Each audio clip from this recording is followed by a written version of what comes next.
been writing for the outdoor magazines and wasn't selling enough to make a living at it. I was kind of bored with it. And it seemed like a lot of throwaway work, just needed a new little beginning. So I went to the Gila River in the fall of '82 one day and to go fishing. And I was initially wasn't too impressed there. But I noticed there were some nice pools there, and I got to look into one of those pools, and I saw this fish swimming in there. I thought, damn, that's a smallmouth bass. And I had fished for smallmouth bass in the St. Lawrence River. It's a famous place to fish for them. And I never thought I'd find one in the Gila River. And to be able to catch the greatest fish that swims on a fly rod in the nation's first wilderness area is kind of a triple benefit, triple plus. And anyway, I caught some nice bass that day.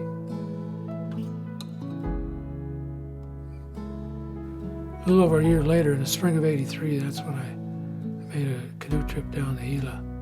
Took a dog and a cat along for comic relief, about 220 miles in all. Backpacked the first 50, 60 miles and canoed from then on.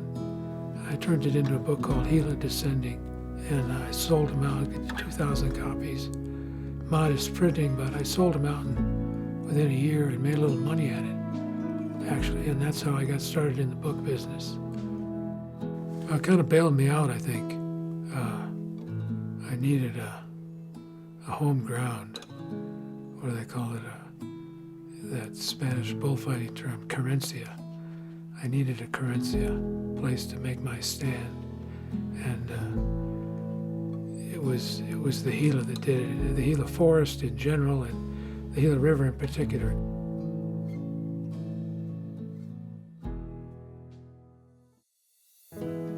Proposal is just ugly. This big diversion dam blasting a 3-mile tunnel through a mountain and filling up these side canyon reservoirs with water, most of which is going to evaporate away. They just can't see that water in the stream has an economic value as well as an aesthetic and recreational value. They're not making any more land. I mean, these experiences that we all, we're fortunate enough to have, I want all the kids out there to have those same experiences. And once we start messing with the river, start messing with the water, we're really asking for trouble. You never know what your son or daughter is going to be interested in. You always kind of hope they'll share your interests, but you have to realize that they're their own person, and they may share some of your interests and not all of them, or some of your viewpoints, but not all of them. Bud's an outdoor guy, no doubt about it.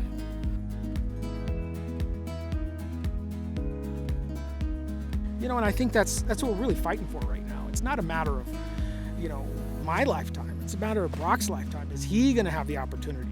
Is he going to have the opportunity to bring his kids out here? This water is amazing, and it gives life to those types of experiences. Some people think we have too much wilderness, but really only about 2% of the lower 48 is protected as wilderness. Leopold called them fly specks on the map. They got pretty dulled aesthetic to not see the glory we've got out there. It's a rare gem.